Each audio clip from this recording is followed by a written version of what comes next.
is Muhammad Haziq Safan bin Muhammad Noor. My student ID is 2021-406 and 808. I come from 81171B.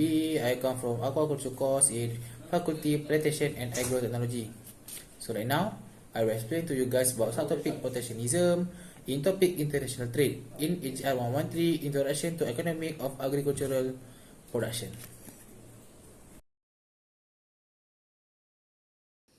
As you can see on the topic protectionism, you should already know why the topic is in the international trade.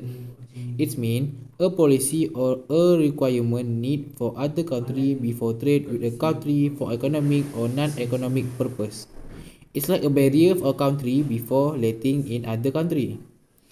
Tariff, excise tax, import quotas, embargo, voluntary export restriction, and forest control are the type of protectionism.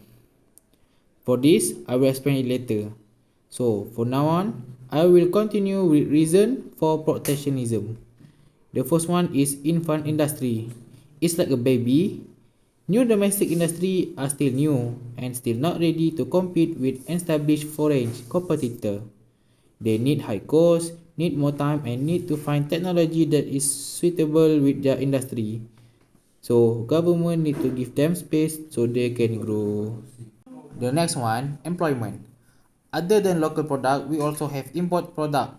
So people mostly buy import product because they are more quality than the local product. So local worker will lose their job. That's why we must reduce buying imported product and support local product so that unemployed will decrease. After that, we have national security. It is to prevent a country from becoming too dependent on foreign goods that make local goods decreasing and decreasing in economic financial. Then, other reason for protectionism is cheap foreign labor.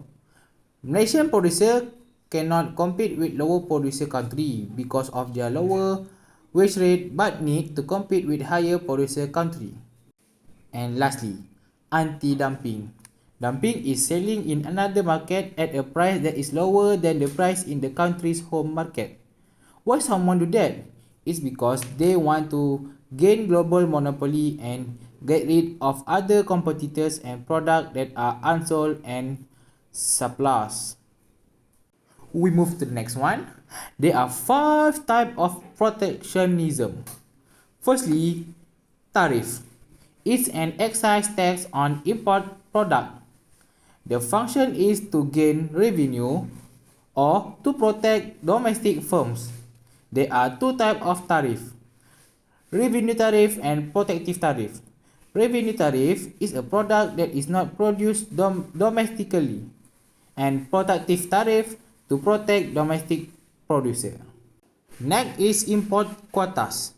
Import quotas specifies the maximum amount product that can be imported that restrict directly imports. But government will not take any revenues that make producers still have more profit. The next one is embargo, a physical control to trade with another country. Government will completely ban the import but only for a certain country that is dangerous, socially disliked, and economically destructive. Government like Malaysia ban motor vehicle from Israel because they might be dangerous for people in Malaysia. Then we have voluntary export restriction or VERS. It's the same as quota. Exporter voluntarily agree to limit their export to certain country so that stringent trade barrier can be avoided. Lastly, we have forest control. Forest control stands for foreign exchange control. It is limiting the amount of foreign currencies that can be used to buy import things. If Malaysia wants to reduce import from Japan, the government can reduce the amount of Japanese yen that can be spent on imports from Japan. Other example is export subsidies and import license. That's all from me. Thank you.